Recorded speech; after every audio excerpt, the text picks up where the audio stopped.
Hi everyone! Fall is in the air and our first 2 shows of the season are up and running. A Raisin in the Sun just opened in the Stage Theater, which was transformed into a small tenement apartment in Chicago, home to 3 generations of the younger family. Because the play is so much about family, I thought it would be interesting to find out what different generations think about the show.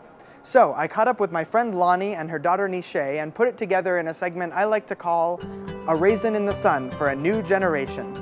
I'm Nishay McCabe, and I am 15 years old. I turned 16 next month. Yay. This is my mom. My name is Lonnie McCabe, and I'm not going to say how old I am, but glad to be here. I lived part of my life through the latter part of Jim Crow, and so when A Raisin in the Sun was first filmed, it was exciting for us as a family, my nuclear family, to actually see a movie that depicted what life was like for a black family trying to move into a white neighborhood. The struggling black family, you know, in Chicago, in the Bronx, in Harlem, you know.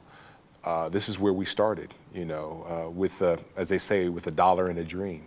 Man say to his woman, I got me a dream. His woman say, eat your eggs. Man say, I gotta take hold of this here world, baby. A woman will say, eat your eggs and go to work.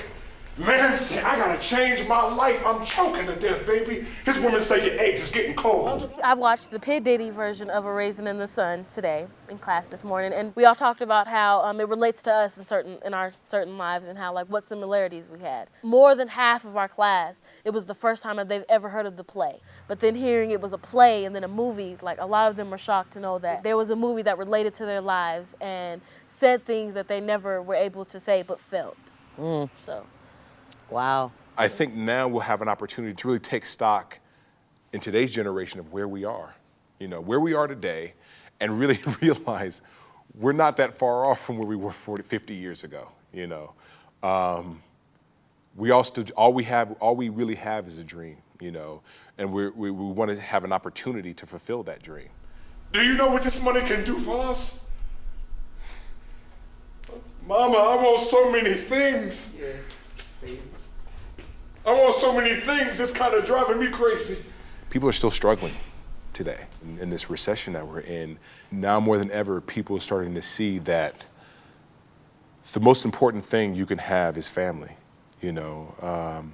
The most important thing you have is love and to be able to have each other.